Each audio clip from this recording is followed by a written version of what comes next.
Bonjour et bienvenue dans cette vidéo. Aujourd'hui, je vais vous expliquer comment faire apparaître l'icône du réglage du son dans la barre de menu de votre Mac. Sous Sonoma, je précise bien sous Sonoma parce qu'il y a eu quelques changements.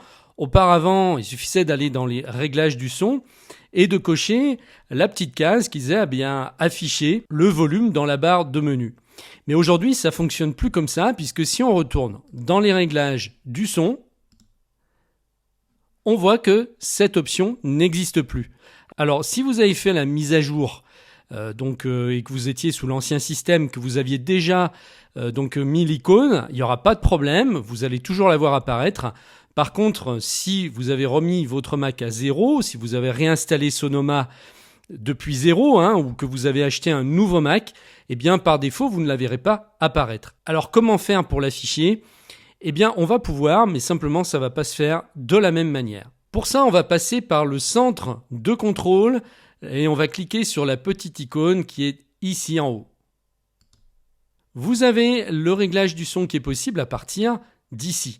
Mais il y a un moyen plus direct d'y arriver en un clic, plutôt que d'abord ouvrir le centre de contrôle et ensuite régler le son. Vous pourrez directement régler le son en un clic.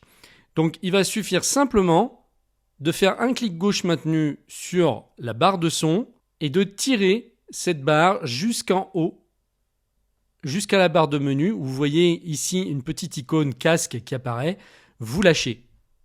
Et voilà comment faire apparaître tout simplement l'option du son dans la barre des menus. Il ne reste plus qu'à cliquer dessus pour pouvoir maintenant sélectionner la sortie audio que vous souhaitez et régler directement le volume. Et on va pouvoir faire ça pas seulement avec le son, on va pouvoir le faire par exemple avec le Bluetooth. Si vous voulez voir l'icône Bluetooth apparaître en haut dans la barre des menus, c'est pareil.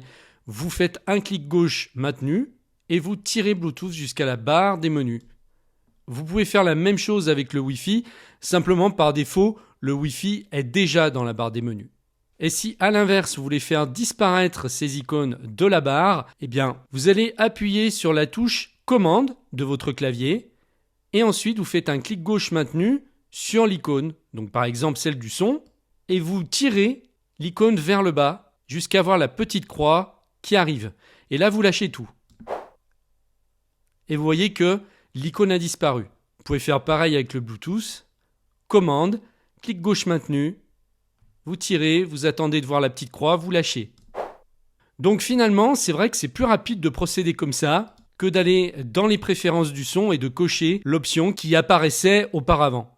Si vous souhaitez avoir d'autres astuces comme celle-ci, eh bien sachez que des vidéos comme ça, il y en a des dizaines dans mon centre de formation où j'ai réalisé différents tutoriels pour savoir maîtriser sur le bout des doigts votre Mac.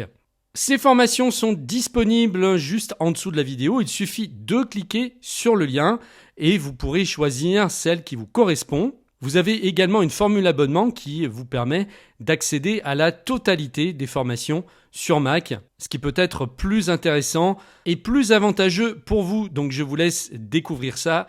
Je vous remercie de m'avoir suivi et je vous dis à très bientôt dans une prochaine vidéo.